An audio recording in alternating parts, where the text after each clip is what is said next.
आप एक एथलीट है, आपकी एक एथलेटिक लाइफ चल रही है, फिर अचानक से एक गाड़ी पीछे से आगे आपको हिट करती है और आपकी रीढ़ की हड्डी स्पाइन 6 जगह से ब्रोकन हो जाती है एंड डॉक्टर्स आपको कहते हैं कि आप कभी चल नहीं सकते। अब सवाल ये उठता है, आखिर क्या सोचने मात्र से, अपने दिमाग में सोचने मात्र से हम अपनी टूटी हुई हड्डी को जोड़ सकते हैं? क्या ऐसा हो सकता है? क्या कोई ये मैजिक है? ये मैनिफेस्टेशन एक मैजिक है या फिर ये एक अंधविश्वास है? हेलो दोस्तों, this is Rajkumari here and welcome to my channel. तो आज हम बात करने वाले हैं एक चौंकाने वाली मैनिफेस्टेशन स्टोरी के बारे में, द रियल मैनिफेस्टेशन स्टोरी। और प्लीज आप एंड तक देखिए, अगर आपकी लाइफ में भी ऐसे कोई मुश्किल हालात चल रहे हैं तो आपको उसका सोल्यूशन जरूर मिलेगा इस कहानी के through. And I am very sure that आपका भी माइंडसेट काफी चेंज होने वाला है, मेरा भी माइंडसेट काफी चेंज हुआ है। लेट्स बिगिन दोस्तों। कहानी शुरू होती है एक एथलेटिक सफर से।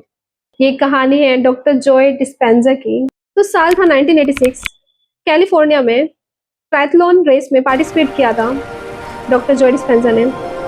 और जब वो साइकिल चला रहे थे, चलाते वक्त पीछे से एक एसयूवी गाड़ी आती है और उन्हें पीछे से हिट करती है, जिसकी वजह से उनकी रीढ़ की हड्डी 6 अलग अलग जगहों से टूट जाती है। उसके बाद हॉस्पिटल में डॉक्टर्स की टीम उन्हें कह देती है कि वो कभी चल नहीं पाएंगे।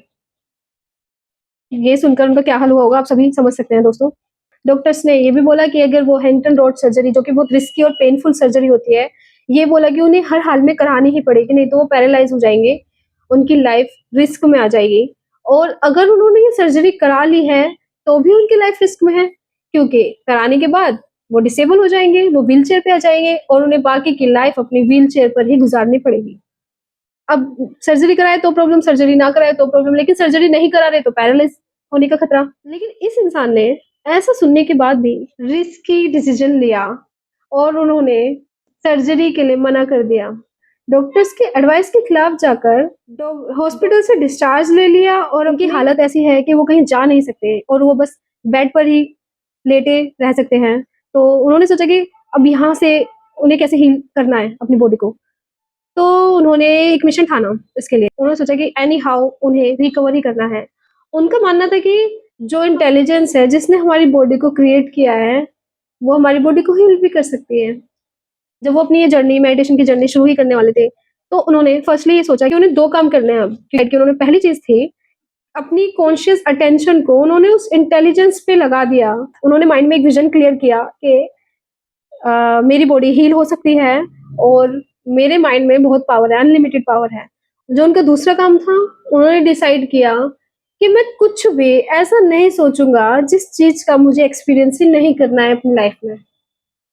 उन्होंने ये ठान लिया कि मैं अपने थॉट प्रोसेस को, जो मैं हीलिंग के थॉट प्रोसेस को लगा रहा हूँ, मेडिटेशन पे लगा रहा हूँ, मैं पूरी कोशिश करूंगा कि मेरा माइंड स्लिप ना हो, मेरे थॉट प्रोसेस फिसले ना, मतलब अपने फोकस से मैं कुछ भी ऐसा विचार अपने दिमाग में ना आने दूं जो कि मुझे एक्सपीरियंस ही नहीं करना। इसके लिए वो हर दिन में 2 बार 2-2 घंटे के लिए अपने अंदर जाया करते थे, मतलब इमेजिन किया करते थे कि उनकी स्पाइन एकदम हील हो चुकी है। सुनने में आसान लग रहा होगा ना, और ये बिल्कुल भी आसान नहीं था। जब उन्होंने इसकी शुरुआत की थी मेडिटेशन करने की, तो उन्हें नर्क जैसे फीलिंग आ रही थी, लिविंग लाइक अ हेल।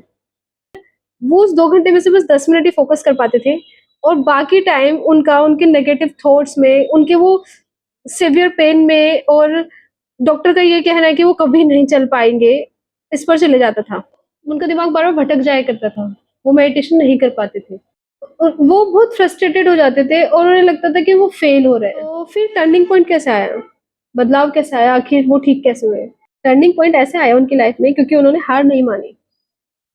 लगातार जब 6 हफ्ते हो चुके थे उनकी मेडिटेशन को, तो 6 हफ्तों बाद एक दिन ऐसा आया जब उनका दिमाग नहीं भटका मेडिटेशन से, वो फोकस थे। उस दिन उन्होंने अपनी रीढ़ की हड्डी परफेक्टली रिकंस्ट्रक्ट किया दिमाग में, अपनी एक-एक वर्टेब्रा को जोड़ा दिमाग में। और उस दिन उन्हें ऐसे करके इतनी शांति महसूस हुई, जिससे कि उन्हें ये पता चला कि अब वो परफेक्टली उस दौर में आ चुके हैं कि वो अपनी बॉडी को हील कर सकते हैं। उस दिन उन्हें यकीन हो गया था कि वो हील हो रहे हैं, उनकी बॉडी हील हो रही है। और चमत्कार देखिए दोस्तों, उस दिन के बाद से उनका फिजिकल पेन कम होने लगा और करीबन 9 हफ्ते बाद वो बिना किसी सर्जरी के और प्लास्टर के अपने पैरों पर खड़े हो गए और करीबन 10 हफ्ते बाद वो अपनी नॉर्मल लाइफ में वापस लौट गए। Can you believe it? Incredible, incredible result. ये था हमारी आज की स्टोरी का एंड। तो मैं ये चाहती हूँ कि होपफुली ये स्टोरी उन लोगों तक पहुंचे जिन्हें सच में इसकी जरूरत है और उन्हें बिलीव हो। माइंड इतना पावरफुल है कि वो अनलिमिटेड चीजें भी अपने माइंड के थ्रू कर सकते हैं जो वो चाहते हैं, चाहे वो रिलेशनशिप का मैटर हो, चाहे वो करियर का मैटर हो या उनकी फिजिकल हेल्थ का। और आप भी ये कर सकते हैं जैसे कि मिस्टर जॉय डिस्पेंजा ने किया है।